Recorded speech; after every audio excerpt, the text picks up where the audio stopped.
And now, broadcasting live from the Dark Room studio at Craven Community College, it's In the Know. Hey everybody, and welcome to In the Know. It's our show for February 2nd here at Craven Community College, the show that we do every week here on Thursday morning at 9 a.m. where we talk about things going on in our community, things going on at the college, maybe a class we got going on, maybe just a silly thing that's happening during that day. And I do this all by myself. No, I don't. I got a friend here with me. Who's with me? Good morning, everybody. It is Wednesday, February 2nd. It is. It is. Happy Groundhog Day. Happy Groundhog Day. Happy Groundhog Day. Do it again. Happy Groundhog Day. Happy Groundhog Day. Is there a song? No, but it kind of reminded me of the there's silly. Gotta be a song. No, but the silly movie. Oh, there is a song. I think I sang it last year. The one Okay. that I used to teach my kids when I was the music The silly teacher. movie with Bill Murray? Yes. Is there a song? Yes. 1993. Look, on a day like today, if I was a small rodent that lived underground, which I am, and then I came out and I saw this weather, I would probably decide to Go back in. go back in. Yeah. So you guys know. I mean, I usually fix my hair, and I love curly. That's why we use these instead of the headphones because I put too much hairspray in. Today was not a day I was going to even bother because it's cold and rainy, and so ponytail day. Oh, that's the thing I've never really even thought about. So if it's a rainy day, you don't put in hairspray. Well, Is that a song? It gets sticky. Okay. All Yeah. right. What about the groundhog? The groundhog. I'm currently imagining a groundhog with very styled hair. So guess what? Yeah. Puxatawny Phil came out today. Did he? He did. He saw his shadow. So they are predicting that it is 6 more weeks of winter. And on a morning like this, I can imagine we probably have 6 more weeks of winter. Yeah. So I did see somewhere up in Maine, it's going to be negative 63 degrees. Negative 63. Negative 63 degrees. That just seems like inhuman. New York City's negative 6. Yeah, negative 63 is not real. That shouldn't be in. It's like a refrigerator. It's way colder than a refrigerator. Freezer. Yes, it's colder than a freezer. It is. That's negative 63 is like cryogenic. I want to save my head for future Craig to be attached to a robot. Will you please preserve it? Oh, goodness Go to gracious. Maine, I guess. All That's right. what they do. I mean, I can imagine like you walk out, your eyeballs would freeze, I mean, that just seems... Yeah, instantly. Yeah. Mm-hmm. And how do you keep your home warm either? I mean, I guess you'd have to have a lot of groundhogs to keep you warm. Would you? Is that Is that a thing? It's not a thing. Oh, do you think there's a groundhog jacket? Oh, that's... Would you be shamed for wearing a groundhog jacket? That's kind of gross. Yes. Is it though? I mean, it's a hibernating rodent. You going to have a jacket made with a rodent? I'm not saying I would. I'm just saying I'll. I mean, I guess minks I are might. minks rodents too, though, aren't Yeah, they? yeah. Okay. What level of rodent are you okay with wearing? I'm not. That's the question. I am not wearing any rodents, period. Yeah, that's Nothing. fair. So anyway, did you know groundhogs are also called woodchucks? They're the same thing? Yeah. Okay. Have you ever seen one? There's Yes. some in the western part of our state. Mhm. Yeah. They're kind of fun. Groundhogs are native to North America, and you can find them in Canada as well. So, interesting thought. What? Why? No, I just thought of something when you said woodchuck. So I'm going to just like hijack things real quick. We're not sitting at the table by ourselves. Correct. Right? We've got our friend here from the Volt Center. We've got Jeff Schulze, right? Yes. Who's our Director of Trade Programs. But also, the last time that I was at the Volt Center, I saw something written on a wall about a woodchuck. Is that right? Yeah. How much wood could a woodchuck chuck if a woodchuck could chuck wood, right? And the answer was? Go to the Volt Center and learn how to do it. Yeah. Oh. See? They're actually using woodchuck for marketing at the Volt Center. You didn't know that, did you? I did not know. Segway. Segway. Okay. Sorry. That's Go ahead. okay. But speaking of really cold, Yeah. you ready for this? Back in 1934, there were 2 brothers and the brother-in-law, and they started dabbling in frozen foods. They rented a plant in Oregon and an Idaho border, right there on the corner, right? In 1934, they focused on making French fries. But the waste, they fed it to the cattle. Seems a little like wasteful, right? Mm-hmm. So here's a Lean Six Sigma moment. Ready? Okay. They didn't want the waste to go to the cows. They're like, what else can we do with it? They created these frozen little yummy nuggets called tater tots. With leftover potatoes? With leftover potatoes that they used for French fries. Yeah. Okay. So in 1952, they purchased the plant and they formed the Oregon Frozen Foods, which later became Orida? Orida. Yeah. So did you have that picture, Miss Zanetta? There it is, Oh. Tater Tot Day.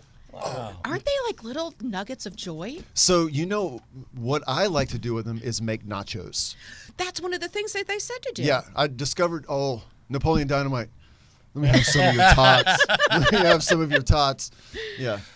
I do You've not never know seen that it. reference. Right, yeah. No. He's got cargo pants with cargo pockets full of tots. Oh, And then he's sitting in class and he's secretly munching on his little tots. gotcha. And then the guy next to him wants some and he doesn't share. And then he smashes his leg and destroys all of his tots. But yeah. Is that in a movie? Yes. Yeah. The movie is called Napoleon Napoleon Dynamite. Dynamite. Yeah. You have seen it? Yes, Right? several times. Yeah. It's funny.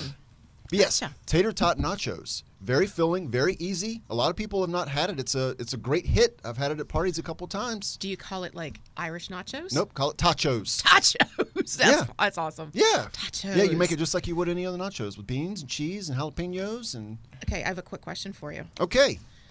What is the difference between hash browns and tater tots? I think hash browns are pressed and fried in oil. Well, Wait, they're Jeff, both. do you know?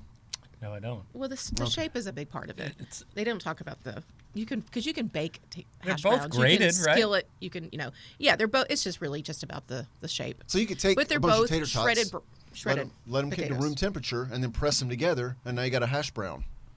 Right? You could. Yeah. Yeah. I'm going to reverse engineer the tater tot. Would that be Start my own company. hachos? Does that become Hachos? Hachos? Hachos. So? What is it? Oh gosh, what is the sup dog? Sup dog. They got cheddar tots. Yeah. You ever The had place those in before? Greenville, right? Yeah. Yeah, I've never been there. I went to the one in Chapel Hill first, but there's something like with cheese and one of the first recipes I remember making as a kid was the tater tot casserole. So it's ground beef, cream of mushroom soup, and then you layer tater tots on top, and then you sprinkle with cheese and you bake in the oven. Have you ever done Okay. that before? No. Because you don't eat beef. Do you know what I'm talking Yeah. about? I know it's probably called something different, but that was one of the first things I was allowed to make Oh. in the kitchen. So I was probably pretty young. You know what we did not do? We did not throw it to the booth because they make us look and sound good. And so good morning, everybody. Hello, Zanetta and Holly. Morning. Hello, ladies. How y'all doing? Cold. Yeah, cold? Not in here. No, it's very toasty in It's here. toasty in here like a tater tot. Yeah. It's tater tot toasty. It's tater tot toasty. Yeah. I'm going to create a thermostat where you can have it at different potatoes, right? So the temperature is tater tot. Tater tot No? toasty. That's awesome. Okay, so, but speaking of fun things to have on Tater Tot Day, you could also have a beverage to You could. complement it. And you did not come here ill-prepared, Mr. Schulze. Never. So tell us a little bit about what we have up here on the... Well, this is remnants from our last brewing class. So students take the classes, they learn different varieties of beers, flavor profiles, and I think we have an IPA, an ale, and maybe a cream ale up Cream there. ale. So I love the stickers, by the way. Brewed by students. And it looks Yep. like this one looks like it got cut out hold it by up. yeah. like a Well, kindergarten. it's a simple. You print it on a piece of paper, use a little bit of milk Adhesive? with some fat. No, just a little bit of milk that has some fat in it, and it sticks right to it. Really? Yep. And washes off easily, too. Yes, it yeah, does. That's the key. Yeah. So you we can reuse recycle. we use the bottles over and over. Caps get thrown out, and we make new labels then. Craven Brew. So That's cool. yeah, Can we I see on- that one? Is that the cream brew? It's on brand. That's the It's cream on- ale, yeah. matching. Irish red. Oh, very nice. Yeah. Yeah. So tell us some of the other stuff that we have up here. so we have simple. Do you know what's needed to make a beer? Not really. Couple Yeah. of very simple ingredients. 4 ingredients. You need grains, you need hops, you need yeast, and most importantly, Water. water. And that's for all beers? That's all you need. Okay. Now, You mix and match for different types. yeah. But, So but those we, are the we basic have ones. over here a little bit of like a roasted barley. Over there is something I just used. I made a beer last Friday, and I used 1 grain, and that's what I used, just a Maris Otter type of malt over there. And I used this here. London, what is it? London That Fog yeast? yeast. Yep. Okay. London fog. That's all That's I what we needed. needed today was some London fog. So I made a single malt It doesn't have a lot of smell to it. hop, a single malt hop. Well, I opened it up. If I just opened it up, you would have smelled. I don't want to touch it, so I'm just kind No, of you can. That's okay. You Oh, can really? you can even put a little bit, just like a grain or two in your mouth. Oh, no. Oh yeah, you'll get the toastiness from it. Oh, now I smell it when I rub it between my fingers. Yep. You could always flush it down with a beer too. Okay. So what the students are learning is they're learning in the brewing class at the college. It's crunchy. It is. Well, yeah. yes, right It's now. not meant to be consumed that way. It's meant It's a to little- be now I'm added getting- with the other ingredients. Now I'm Right. getting some bitter, Yep. almost like a coffee grain. That's still what you chewing would it? get from that, yeah. I'll get a little bitter. This one here is probably going to be Smoky. more light sugar, caramely. But yeah, they all have different flavor profiles, and the students learn about all those flavor profiles in the classes. They're going to be brew offended, I beer. gotta It's a watch lot it of down. hands-on too. So they'll get to brew the beer. They'll get to learn how hops play a very important part in the flavor too, in the bittering of the beers. Whenever you drink a beer, Bittering of the beers. bittering. There's always a bittering agent in a beer, and the students learn all about how that plays a role into the different varieties of beer. That's why we have 3 different varieties that we typically do in the class here. General rule of thumb, the cream ale is a lighter, like a lawnmower type of beer. IPA, still trendy. An IPA, that's going to have that bitter bite, primarily because of the hops too. And then the Irish Red Ale, well, we're getting right around Valentine's Day and St. Patrick's Day. That's a popular beer around then. It's sort of the lead into the summer, lighter summer beers. Sorry, I had to take So the you weed out need of the my water. mouth. Well, I understand, we probably don't want to drink a beer this morning, but would you like me to open one up so you can at least smell it? Yeah, sure. Yeah, that sounds great. Which one? You pick which one you want. I like the comment about lawnmower beer. Yeah, something lighter. Yeah, so Unless you like the dark stuff, don't you? I do. I'm more IPA is what I typically drink. Not exclusively, but typically. Okay. But yeah, so we got a cream ale, we got a red ale, and what was the third one again? An Irish Red. Okay. Cream ale and the IPA. IPA, yeah. How about the red? Okay. Yeah. Can you hand that to me so I don't lean over That's in the the middle middle? Mm-hmm. So this was brewed in I don't have the date on this one, but you'll hear a little. Oh, you got the carbonation in There's there. carbonation. Yeah. Did you hear that? Mm-hmm. So I brought these from home. These are from Brewery 99. And it just so happens our brewer from Brewery 99, Danielle Shaw, is going to be our instructor. So we're starting with a new teaching instruction here at the college. And kudos out if Rob Jones is out there listening. He's been our longtime brewing instructor for Smells good. the class. Yeah, so you may not want to drink this. Yeah. And in our class, we actually do have a policy in place that allows students to sample, but that would be about the maximum they would get in a 3-hour period of a class. It's really more just So to get the flavor profiles. Yeah, it's really, and one of the things they teach you too, it's almost like when you're drinking wine, you got to drink with your nose first. So Craig, even if your nose is stuffed up, you're probably going to get Oh, yeah. Yeah. you get that smell. That's where you're getting that caramely. So this is the red ale, but you get that little bit of roasted, toasted, biscuity in there too.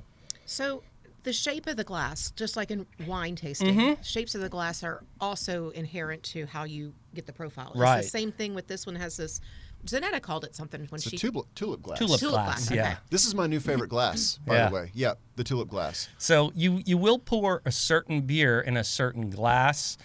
This may not be the right glass for an amber ale, but it's perfect for you wanting Just to the get a smelling. good smell. Yep. And I had it's when I was in Brussels, all the beers were in tulip glasses, and so it's nice to get all the aromas in that Yeah. way. It's just got a nice Yeah. feel to it when you've got it in your hand too. isn't that nice though? It is. Considering that this is probably about a year ago, this particular bottle. Still got a lot of It bubbles. still is probably nearing its. Oh, did you want one? I want to make sure we don't forget though, because I don't know Yeah. if we've said when the next class is coming up. Sure. Let's make sure people do know that we've got Right. a brewing class coming up. So if we could pull up the website, you could show it there too. cravencc.edu/brewing. Very Okay. easy to find. February 23rd is our next class. Okay. I think we're up to about 5 students in that class right now. 5:30 to 8:30 p.m. is the hours when we're brewing. I'm sorry, it's basically 5:30, 8:30. When we are doing a brew day, we might be there a little bit longer to help do the whole process. It's a lot to do in 4 hours time when we're bet. brewing. Yeah. So Yeah, because not only do you have to learn what everything does, Yeah. but you've actually got to allow time for it to cook, heat up, yeah. and then bottling and all of that, Yeah, right? if you're interested, understand we teach a lot ahead of time. We don't just start day one. Here's how you do it. Yeah. You've got to learn. The most important thing about brewing is sanitation. Mm-hmm. So we spend a lot of time explaining, even the bottles here are soaked in a no-rinse sanitizer when we teach it. The no-rinse method is a little bit faster for us, and most home brewers use that methodology as well as craft brewers. So they literally put that acid agent in there, and it's food safe. It's, you could actually drink that sudsy, bubbly acid afterwards. I don't think so. It's no flavor to it. Yeah. You wouldn't want to, but it doesn't affect the flavor of any foods or liquids. So you do that sanitizing first, then you do the brewing. And remember you bit into that grain and it was a little bit of that, bitter. Oh, it's dry, bitter. Well, you need to mash that. And what they're doing is they're taking those grains like you make oatmeal in the morning to get the water moistures. But what it's doing is it's taking all that starch in there and turning it into sugars. Gotcha. So when it's done mashing in an all grain type of method, then that actually gets transferred to the boil kettle. You boil the beer. Then you have wort. At that point, you throw that wort into a little plastic Say container. that word again? W-O-R-T, wort. Throw that into the plastic bucket. Yeah. Megan's like, I'm not drinking wort. No worts for and me. you wouldn't want Yeah, to. yeah. Wort tastes like syrupy, my wife always kids, I'm an elf. You know how Elf likes to put, from the movie Elf? Right. He likes to put pancake syrup Yeah. on his cereal and all that. But it's Well, basically the waste that the bacteria makes. Is that right? Or not the Well, bacteria, no, but the... we're getting to that. okay, but okay. once that wort is in there and we take that yeast and sprinkle the yeast in there, you close it up with a bubbling airlock, and at that point, it never gets exposed to oxygen anymore. So now what's happening, that yeast start to eat up all that sugar that's in there. All those enzymes are getting eaten up by the yeast. And what the yeast are doing is they're producing carbon dioxide, that bubbling effect you get in the beer. Okay, the chemistry lesson is getting intense, and I see you've got a periodic table over here. Oh, God, this is even worse.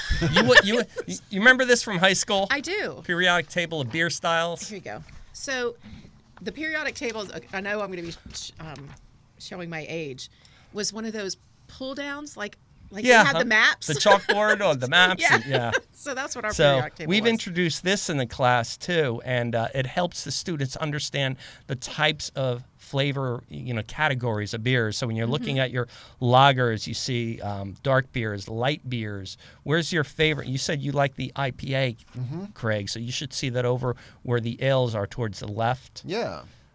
Pale ales, very similar to an India Pale Ale. So we use that, and we give laminated copies of these to the students to use. Yeah, I've never really seen it broken out like this because looking at it, the profiles that I like are closely grouped together. Yep. The column 3 and column 4 is usually where I hang out. Yeah. So, but it allows, as a brewer, it allows you to understand a little bit where it should fall as far as the percentage of alcohol for that style of beer. So there's I'm liking column 9, I think. I like it light. column 9. Those are heavy dark Or beers. 11. Oh, you failed math Roman numerals there, didn't you? Sorry. 11. Yeah, Yeah. I mean, I think 11 is your Lagers, most common yeah. American profile. Your I just don't have that connoisseur palate for beer like a lot of Yeah. folks do. All those you see in 9 or 11 are like the Shush. Yinglings, the Budweisers, those Yeah. very Miller Lights. Yeah. Yeah. Bud Nope. Lights. Yeah. yeah, the ones with very little flavor. Yeah. It's true. So, yeah, the classes start in February 23rd. Give us a call at the Volt Center. We can get you signed up. How are we doing on time-wise? We're going to wrap up pretty soon. All We're going right. to do some. Yep. Let me talk briefly. I'm just going to switch for a minute about a couple other things Yeah, we sure. have going at the Volt Center, too. We have some DIY workshop classes we're starting. And this is great for those individuals that say, I want to learn a little bit of how to maintain my HVAC system before I have to call for professional help. Or I use Commissioner Minor as an example all the time. He came up to me and, Jeff, why don't you guys just teach an electrical class? I want to know just enough so I don't blow up my house or Right. myself. So we're introducing a DIY electrician class as well in these little DIY series classes.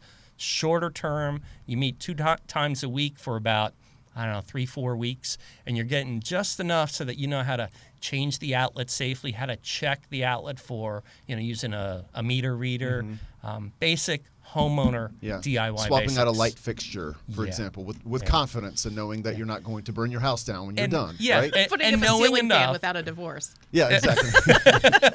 And knowing enough that if you need to call a professional, okay, this is beyond my scope of even DIY work. So we have those coming in as well. So, and you said electrician, but you're also doing that with other trades as well? Yep. Plumbing Now we started with HVAC and electrical. Okay. So we're looking at possibly plumbing as well. Okay. Fantastic. So.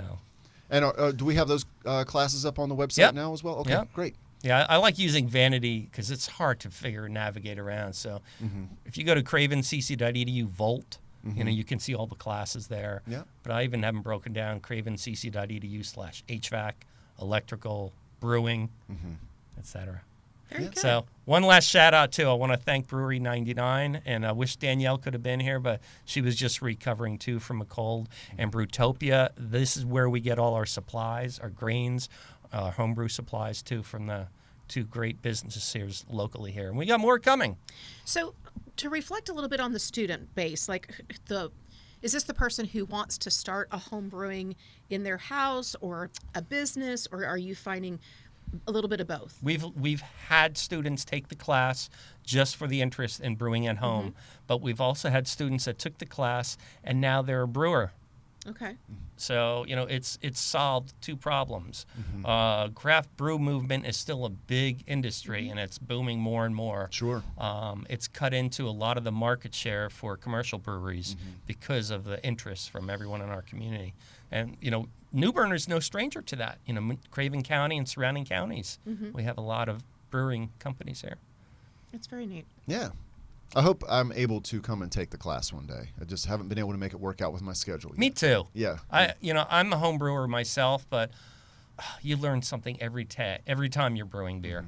Yeah. So the class would be no different. And I'm sure you get failures. It's like you think Oh, you got yeah. the right recipe, and then all of a sudden you're like, ugh, that was not good. I did that one day. I was trying to make a Hefeweizen, and it has a certain... what? A Hefeweizen. It's on there. Yeah. Hefeweizen. Hefeweizen. A Hefeweizen. And it didn't turn out like a Hefeweizen, so it's still a wheat beer. So I'm like, okay, well, I'll just call it a wheat beer. Yeah. There you It's go. still beer. Once you pitch that yeast, and when I say pitch it, I mean add it to that wort. Once you add that yeast to that wort, then it's beer. Yeah. All right. Very good. I'm excited for your next class. Awesome. Yeah. Well, I know we're getting low on our time here, We so are. we got to talk about a few community events that are We do. happening, right? Yep. You want to go first? You want me to? Oh, you go ahead. Okay. Thanks, Jeff. Life on the Lesser Stairs, Thursday at 3:30, Tryon Palace. The palace often conjures images of the governors and their families who called the building home. What often is missing from the picture, however, is the number of staff, free and enslaved, who cooked the food, cared for the horses, emptied the chamber pots, and anything, probably chamber pots of wort, and anything else that was required to make life a luxury possible. Life of the Lesser Stairs will take you on a tour of the palace stables, kitchen, office to... kitchen office? Is that really a thing? It is. Wow. Kitchen office to shine a light on the individuals who also called the palace home, but those lives were not as glamorous. The tour goes to the palace stables, and we already talked about that. So anyway, that tour again will be Thursdays at 3:30. So if you have not had the back stairs tour, join them. Yep. Awesome. Harriet Jacobs, February 3rd and 4th from 7:30 to 9:30 p.m. at the North Carolina History Center. How far would you go to stay near your children? Harriet Jacobs was a young enslaved woman in Edenton, North Carolina, who did what she needed to do. Harriet Jacobs, by award-winning playwright Lydia Diamond, is based on Harriet's autobiography. In her book, quote, Incidents in the Life of a Slave Girl, Harriet Jacobs describes with brutal honesty the hardships she endures under slavery, including the extraordinary choices she makes to be near her children. To survive, she escapes into her imagination and through writing discovers hope for a better life. Accompanied by the rich musical traditions of slave spirituals, Harriet Jacobs is an inspiring look at a young woman's fascinating journey from slavery to freedom. And that is February 3rd and 4th from 7:30 to 9:30 p.m. at the History Center. You may know now that February is also National Heart Health Month. It is. So New Bern's Heart Ball, which is a wonderful tradition, will be this Friday, or February 4th, which is Saturday at 6 p.m. It's going to be at Mayola Riverside. Join our mission to be a relentless force for a world of longer, healthier lives. At the Heart Ball this year, there will be a dinner, dancing, auction, and endless fun while raising awareness and funds for heart health. Tickets are available online at americanheartraleigh.ejoinme.org. That's the Heart Ball. Yep, there it is. Okay, we got it up on screen too. Okay. All right. The Carolina Chocolate Festival is also this weekend, February 4th from 9 a.m. to 5 p.m. and February 5th from 10 a.m. to 3 p.m. And that's at the Crystal Coast Civic Center in Morehead City. Do you love chocolate? I think Megan does. Goes great with beer. I like dark chocolate, but I don't do a lot of it. Okay. Yeah, I do love it. Yeah, and you can do a chocolate beer too, right? Yeah. Yeah, a lot of people, there's like a peanut butter and chocolate beer too. That's pretty popular. Reese cup beer. Yeah. That's crazy. Yeah. Come to the largest chocolate festival in Eastern North Carolina this Saturday and Sunday, where there will be vendors with chocolatey goodness, chocolate eating contests, entertainment, a pro bake-off, and a 5K to kick off this beloved event. Head to CarolinaChocolateFestival.com for directions, information to sign up for the race, and to get your tickets. Tickets will be available at the door. This event is in Morehead City at the Crystal Coast Civic Center. Zanetta, are you going to do the 5K? And then you can actually go and enjoy each chocolate guilt-free. Good job. Are you going to do it, Craig? No, I'll be out of town this weekend. So I went to this several years ago, and I was actually a vendor. And the aromas were amazing, as you can imagine. But the kids had a chocolate pudding eating contest, and I had to leave the room. It was a little gross. Yeah, I've seen that at the chocolate festival before. No, couldn't do They it. just put. They had I that don't know if they last still do it. year. Yeah. Like every hour on the hour. And this one kid would go every single time, Oh, and he goodness. won every single time. Nice. Play the game. Oh, Yeah. He's in it to win it. Carolina East Foundation is now accepting nursing scholarships. Now until April 21st, nursing scholarships are now available for full-time students enrolled in our accredited college, just like here at Craven CC, pursuing a nursing degree or licensure. You can find all the details and requirements to apply at carolinaeasthealth.com/foundation/scholarships. And finally, a little preview for our next episode. In the Know, episode 39, next Thursday. That's February 7th at 9 a.m. Join us live on Facebook at facebook.com/CravenCC or catch the replay on our YouTube channel as we're joined by Joan Taylor, owner of Atlantic Dance Theater, to discuss the upcoming event from our Lifetime Learning Center, which is, they're holding that at the Dance Theater and the Carolina Ballet. So that should It'll be a great event. That'll be great. I will definitely not be attempting any ballet because I will tip over and hurt myself. But it should be great. I'm always impressed with all that they can do, especially since I can't even come close to doing Yes, dancers are fabulous athletes. it. They really are. Yeah. Yes. This has been a quick, lots of information. Yeah. Time to go bundle up and hibernate like a rodent. Like a dirty underground rodent. Punxsutawney Phil, no, he's happy. He's going back he's underground, crawled back but under. he'll be happy. Yeah, he's got a happy, cozy life, right? Yeah, absolutely. Do we have anything else to throw out? I don't think so. I know we're at the end of our time here. I just want to thank Jeff for coming. Absolutely. And Sure. Thanks for all the props and it's fun. I like it when we can actually taste and smell and get a better feel of the understanding. So again, sign up for the class, come be a home brewer or go get a good job. Yes, please. Look at all the other stuff that we have going on at the Volt Center and on campus, and we're going to have a great rest of our week. Let's do it. Yeah. All right. All right. Thanks, guys. We'll see you next week. Stay safe, stay happy, stay healthy. Bye-bye. Bye. Bye, everybody.